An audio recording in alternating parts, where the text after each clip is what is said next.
నమస్తే సకలు. ఈరోజు కథ పేరు బంగారు కొండ. ఒకప్పుడు రష్యా దేశంలో గ్రీష్కా అనే కాపు కుర్రవాడు ఉండేవాడు. వాడు పొట్ట గడవక పార భుజాన పెట్టుకుని కూలీ చేసుకునేటందుకు బస్తీ వచ్చాడు. పెద్ద బజారులో కూలీ కోసం చూసేవాళ్ళంతా ఒకచోట నిలబడి ఉన్నారు. గ్రీష్క కూడా వారితో చేరి నిలబడ్డాడు.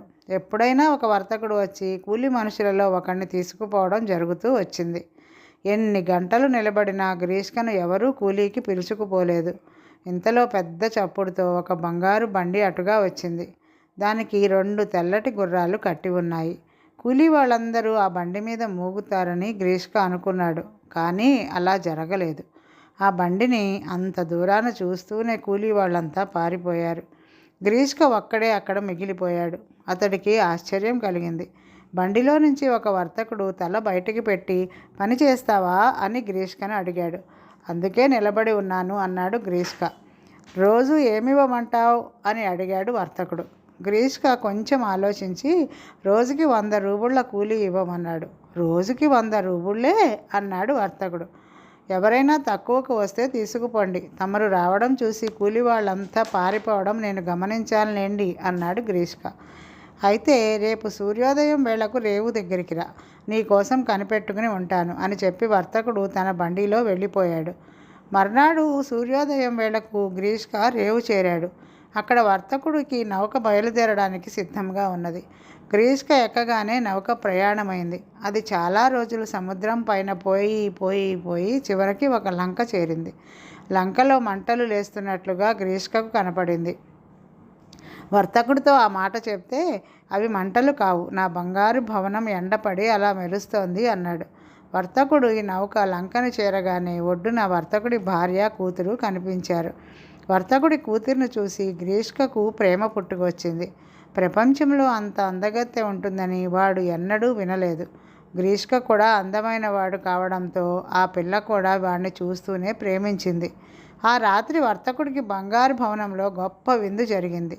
ఈ పూటకు తనివి తీరా తిను, తనివి తీరా తాగు, రేపు పని ప్రారంభిద్దాం అన్నాడు గ్రీష్కతో వర్తకుడు.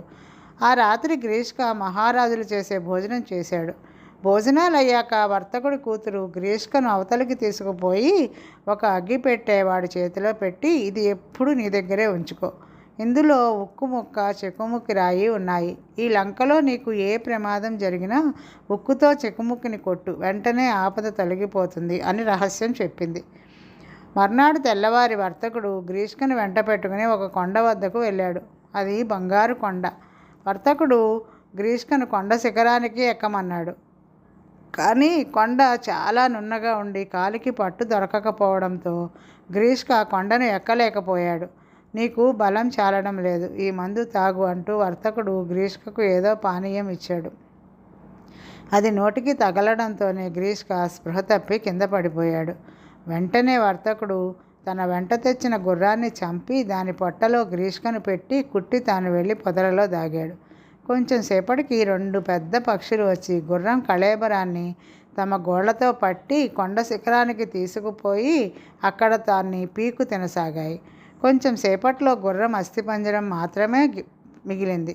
కొంచెం సేపు అయ్యాక గ్రీష్క స్పృహ తెలిసి తాను ఎక్కడ ఉన్నది ఊహించలేక, ఏమయ్యో ఈ వర్తకుడా ఎక్కడున్నావు అని పోలికేక పెట్టాడు. నేను కొండ కింద ఉన్నాను, నువ్వు కొండ మీద ఉన్నావు. నీ పారతో కొండ పైభాగాన్ని తవ్వి బంగారాన్ని కిందకి దొర్లించు అని వర్తకుడు నవ్వుతూ సమాధానం ఇచ్చాడు. అలాగే గ్రీష్క సాయంకాలం దాకా బంగారం తవ్వి కిందకి దొర్లించాడు. వర్తకుడు తన వెంట తెచ్చిన బళ్ళన్నీ నిండినాక, ఇక చాలులే గ్రీష్క, చాలా ఉపకారం చేశావు, నీ వెళ్తున్నా అన్నాడు. నేనో అన్నాడు గ్రీష్క. వర్తకుడు పెద్దగా నవ్వి, అక్కడే ఉండిపో, నీ వంటి వాళ్ళు 99 మంది అక్కడే దిగబడిపోయారు, నువ్వు 100వ వాడివి అని బళ్ళను తోలుకొని వెళ్ళిపోయాడు. దుర్మార్గుడైన వర్తకుడి మోసం మూలాన తనకు ఆ కొండ మీద తిండికి మాడి చచ్చే గతి పట్టిందని గ్రీష్క మొదట భయపడ్డాడు. కానీ అంతలోనే వాడికి వర్తకుడి కూతురిచ్చిన అగ్గిపెట్టె జ్ఞాపకం వచ్చింది.